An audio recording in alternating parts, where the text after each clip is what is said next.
L'exposition que nous faisons avec Aurélie Volz et ses collaboratrices, elle me semble juste parce que elle s'origine dans la formation.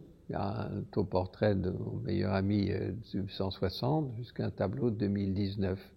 Le public pourra voir que je vais, je viens, je reviens. Et je ne cherche pas, encore une fois, l'image de marque, et j'espère que ça fait style à la fin. Ça fait style, mais sans en avoir l'intention. J'ai intitulé l'exposition « Bas voltage » parce qu'il me semble que mon travail, je dirais, participe davantage du jeu d'une contrebasse acoustique que d'un ensemble de cordes de chasse, voyez. Alors bas voltage ou mezzo voce ou d'autres titres, j'entends par là qu'il y a, si vous voulez, que mon travail, que ce soit le plus jeune ou aujourd'hui, il est d'une tonalité, oui, mezzo voce, comme ça vient de le dire, c'est-à-dire on ne crie pas, on s'extériorise peu.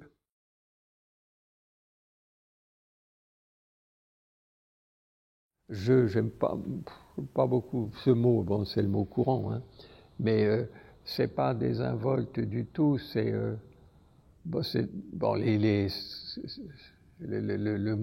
mot clé, je vois le fil conducteur, c'est faire avec. Et faire avec les fenêtres qui constituent notre environnement, faire avec les plaques de métallisation du métro. J'ai fait avec aussi des enveloppes, j'ai fait aussi avec des paquettes gauloises, j'ai fait aussi avec des portières de 2 chevaux. Et c'est jamais un jeu formel, histoire de faire quelque chose. Donc c'est vraiment lié à mon expérience, à mon vécu.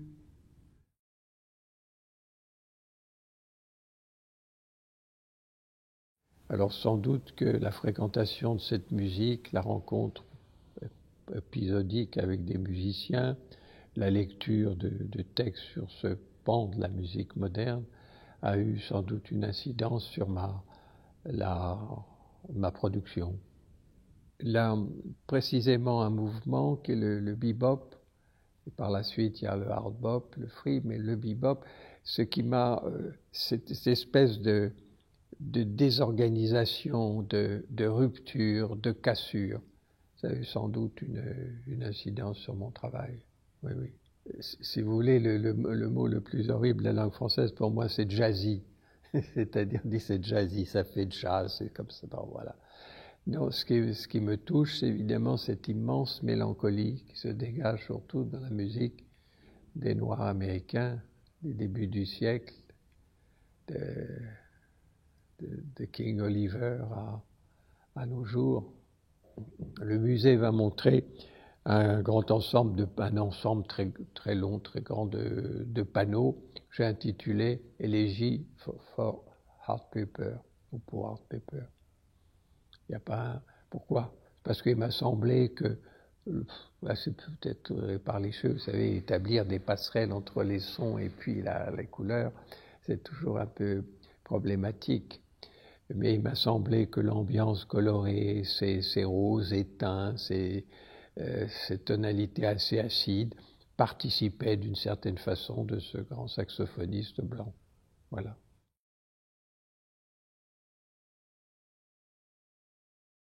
Il y a les rencontres qui se font effectivement avec le bleu. Avec le bleu, des plaques de signalisation de métro, il y a les enveloppes, il y a les paquets de gauloises bleues qui comptent vraiment beaucoup dans ma vie. Et puis alors, comment dire, ces rencontres et cet usage répété, récurrent, etc., est stimulé aussi par la sémantique, le petit bleu, je sais pas. Il y a le bleu horizon aussi, ce bleu délavé qui n'est pas très loin des gauloises bleues, bleu délavé des uniformes de l'uniforme de l'armée française. C'est sans fin un peu. Mais il n'y a pas, comment dire, j'étais pas destiné à peindre en bleu, utiliser du bleu. Je les ai rencontrés.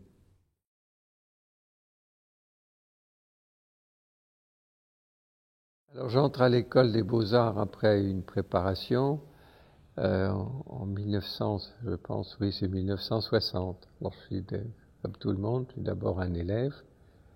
Et l'élève, je vais faire de la peinture, je dessine. Et je suis très content d'avoir eu une formation très classique, d'après le modèle vivant, d'après l'antique, etc.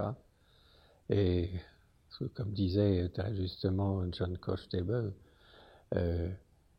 pour désapprendre, il faut avoir appris. Bon. Et qu'est-ce qui se passe à l'école?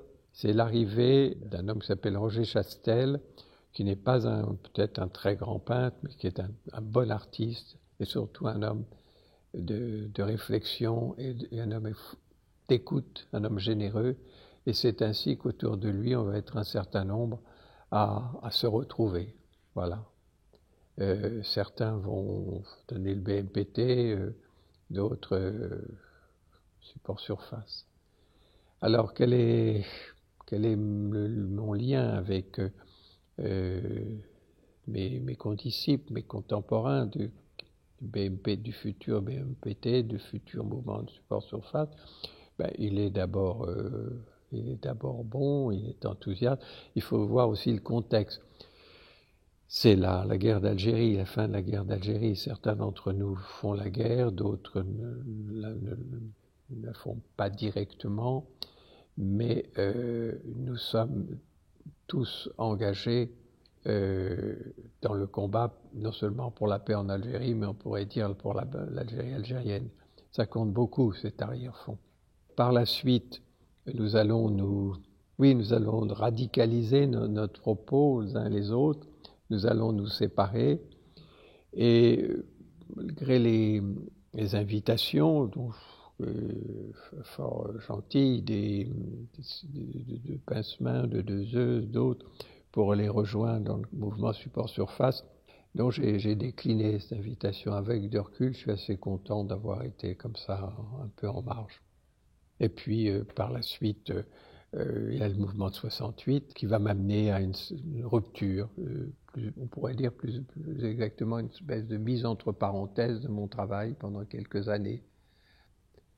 Pour ce mouvement, si vous voulez, une incidence directe, peut-être pas sur la production même, mais sur les postures.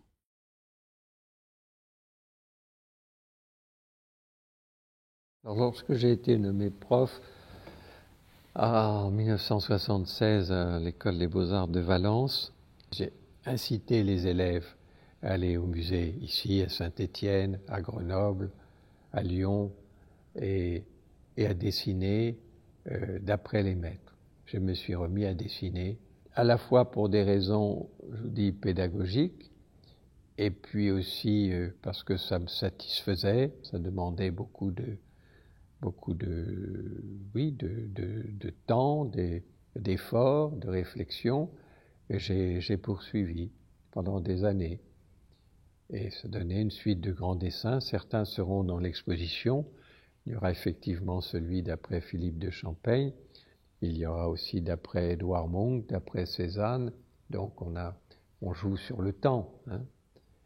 Cette pratique de ces grands dessins d'après les maîtres,